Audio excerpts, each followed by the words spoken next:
इस साल में यहाँ पे द इंडिया कार्यक्रम हो रहा है और जितने हमारे भाई बहने बुजुर्ग युवा जितने सब गांव से आए, मुझे एक ही आपको धन्यवाद देना है कि केवल राम जैसे एक अच्छे विधायक आप लोगों ने इस मतदार संघ में चुन के दिया और नवनीत राणा हारने से सिर्फ मेलघाट का नुकसान नहीं हुआ, पूरे देश का नुकसान हुआ है।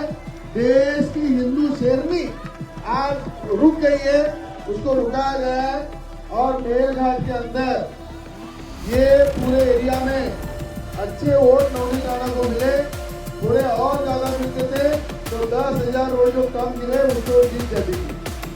पर पूर्वी सर्कल में हम कम गिरे क्योंकि संविधान बदलेगा, आरक्षण बदलेगा, ये झूठा प्रचार कांग्रेस वालों ने किया। ना संविधान कभी बदल सकता, ना आरक्षण कभी बदल सकता। जब तक सूरज चांद है तब तक संविधान भी है और आरक्षण भी है। तब से झूठा प्रचार किया और एक अच्छी नेता को रुका दिया।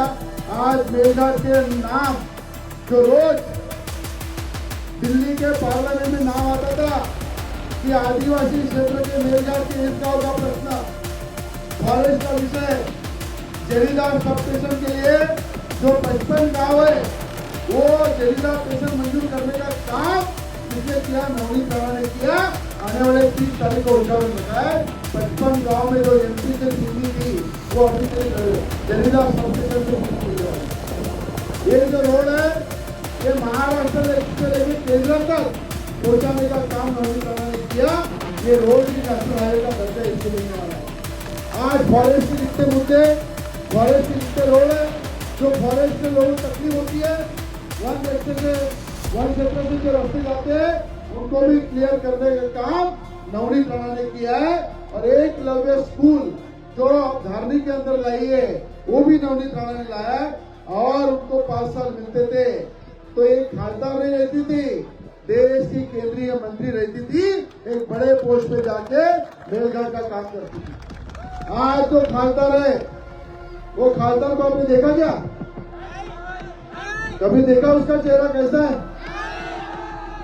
कभी देखा उसने मेलघाट का नाम लिया पार्लियामेंट में? कभी एक आधे आदिवासी को मदद किया? किसी की बीमारी है, पढ़ाई है, शादी है, कभी 1 रुपए की मदद किया? कभी वो मेलघाट के कोई गांव में गया नहीं, कभी पार्लियामेंट में आपकी आवाज बन के काम किया नहीं। अभी शेर ने हमला किया, सबसे पहले मैं वहां पे पहुंचा, केवल राम जी पहुंचे, नवनीत राणा पहुंची, पर खासदार का अभी तक पता नहीं है। अभी वो शेर को पकड़ के दूसरे जंगल में छोड़ने के लिए कलेक्टर से, विभागीय आयुक्त से और शिक्षक से बात किया कि उसको आदि का खून लगा हुआ है, उससे जल्द से जल्द पकड़ो और दूसरी जंगल में भेजो, जिससे यहाँ के गांव में आजू बाजू में जो दहशत है वो दहशत से लोग बाहर निकल रहे हैं। तो ये जो है अपनापन, ये अपनापन कब आता है?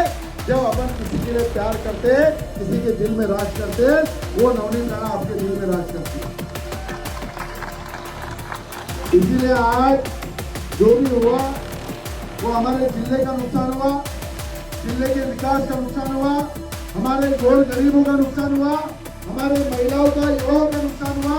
और आने वाले समय में मुझे पूरा विश्वास है केवल राम जी कारेकोट जैसा पूरे महाराष्ट्र में सबसे ज्यादा लीड वो मेलघाट से मिली है। इस क्षेत्र का आमदार सबसे ज्यादा वोट जितने है वो केवल राम जी का है। और अगली बार मुझे विश्वास है नवनीत राणा सबसे ज्यादा वोट से चुन के आएंगी और पुनः आपकी बेटी देश के पार्लियामेंट में काम करेगी, आपकी आवाज बन के, ये मुझे विश्वास है। और आज जो भी समस्या पूरी ताकत से हम लोग हैं, हम पूरे पद पे नहीं भी नहीं नवनीत राणा तो पूरी ताकत से आपके खड़ी है। महाराष्ट्र में मैं खड़ा हूँ, देवेंद्र फडणवीस खड़े, देश के पंतप्रधान मोदी जी आपके साथ खड़े कि जो जो समस्या है आदिवासियों के, गरीबों की, उसके लिए काम करेंगे। आज यहाँ पे आपने देखा भारतीय जनता पार्टी और युवा स्वराज पार्टी के संयुक्त विद्यमान से बहन भी हो रही है। कई लोग देखते हैं कि हारने के बाद मुंह भी नहीं दिखाते 5 साल का, पर नवनीत राणा वापस आई, बैंड का प्रोग्राम किया, पूरे एरिया में घूमी, लोगों के संपर्क में रहती है, केवल राम जी हमारे संपर्क में रहते हैं, ये हमारी उपलब्धि है। इसीलिए आपको यहाँ पे मैं ढेर सारी शुभकामनाएं दूंगा, बधाई दूंगा कि ये कार्यक्रम हर साल होगा, इसी उत्साह के साथ होगा। और केवल राम जी काले जी आज जो गांव में शेर ने हमला किया वहां पे गए, इसलिए यहाँ पे आए नहीं, इसलिए उनकी तरफ से भी आपको ढेर सारी बधाई देता हूँ। धन्यवाद। राम राम।